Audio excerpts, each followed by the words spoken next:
Folklore surrounding St. Manchan of Lemanaghan includes a story about his miraculous cow, which provided endless milk to all around as long as the milk was never sold. This tradition persisted into the 20th century, with locals refusing to sell milk. Legend has it that after St. Manchan's death, the cow was stolen, but the locals recovered her by following her hoof marks to a neighbouring parish. Some of these hoof marks are said to be visible in the medieval roadway at Lemanaghan today. This is one of the most famous stories. St. Manchan had this cow at that time, and it supplied milk to the town. So anyone that wanted milk went and milked the cow, and she never refused to give milk. And part of that tradition in Lemanaghan is nobody ever sold milk in Lemanaghan.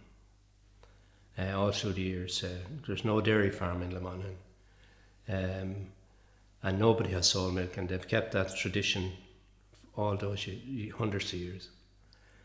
A neighbouring parish got jealous of the cow, and the cow was stolen. So someone who was away somewhere, and he came home and found his cow was gone. So the cow was taken and dragged backwards and fell and didn't want to go where we were driving it. And the neighbouring townsland, I'd rather not mention the name of it, probably everybody knows. But he was able to track his cow. Wherever she fell, she left a mark on the stone flags. Hoof prints, hip prints, tail prints, and they're there on the toher to be seen to this very day. The cow was killed and skinned and was about to be put in the pot. And when St. Manchan had tracked his cow to the local, well, not too local, but 4 or 5 kilometres away. And he picked up the pieces, and the story goes, or the folklore goes, he put his cow back together, and he had a stick and he struck the ground, and the cow came alive. And he walked her all the way back to Lemanaghan, and she still continued to produce milk to anybody who wanted to, or was short of milk. So that story has remained amazingly over the generations. The stories of St. Manchan's cow would be in the papers, and would be in, I remember there was one year there was in the national papers, and then people would come to test the theory. So the theory, or the legend is that, and it's truth, is that there's no dairy farms in Lemanaghan, and that there's no milk being profited of in the area. So I remember once it was in the national papers, and I happened to be at home from school that week or that day or whatever, and then there was people knocking on the door and asking for a drop of milk. I suppose they were testing to see would you be given milk for free in the area, which is of course what the story in the paper was about. So that kind of stands in my head, that people would do that, would arrive with their flask of tea and look for milk. And people always kept cows for their own use, and the rare calves, and there's few people around with suckler herds and that. But in my younger days, every house in the townsland had a cow or two, at least, maybe 3 or 4. If there were, depends on the size of the holdings. But cows were milked, and the milk was fed to the calves And used. And used, yeah. They had a tradition then, each household, when your cows would be coming up near calving, they wouldn't be producing milk. So that household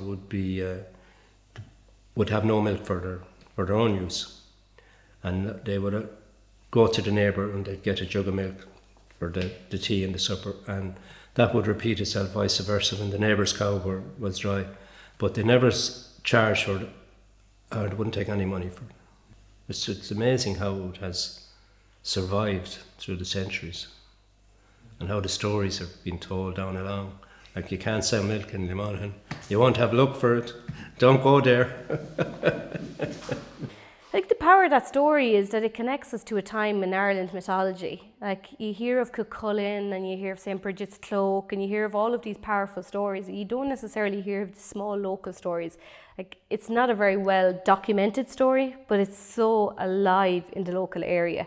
The local children are all aware of it. It's a powerful piece. It's a powerful story in that it's just, it's your imagination, it's your faith, it's your belief. It's that this person did something more than we can ever understand, and he brought something back to the community. And whatever he was able to do, people believed him and people worshipped him and prayed for him. It's just that power of storytelling and imagination, I suppose. It's a good story. Like, when you're from a place, you kind of are absorbed into the culture. I mean, even for, like, say, Lemanaghan itself, like, St. Manchan had a holy cow, and he, like, nobody in Lemanaghan dairy farmed. Like, that was a big tradition, which is still held to this day. If, like, somebody got lost on their way or whatever and called to a door to get milk, the milk was given free. Do you know, like, there was no, like, those traditions still apply to this day, and I think it's just nice. I think it's culture at the end of the day. And you know, it's where we're, like, it's who we are. And I think that's where the role of the saints, or the local saints, and in particular St. Manchan here too, is like how he nurtured and developed the minds and spirituality of the people.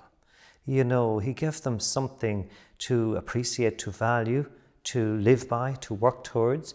But I think too, the whole thing of, I suppose, caring for one, that's one of the things that you get in rural communities very much, is neighbour helps neighbour. You know, people care for each other, they reach out for each other, they help each other with the turf, they help each other with the farm, they share the goods, the fruits of the earth, and nobody goes hungry, you know?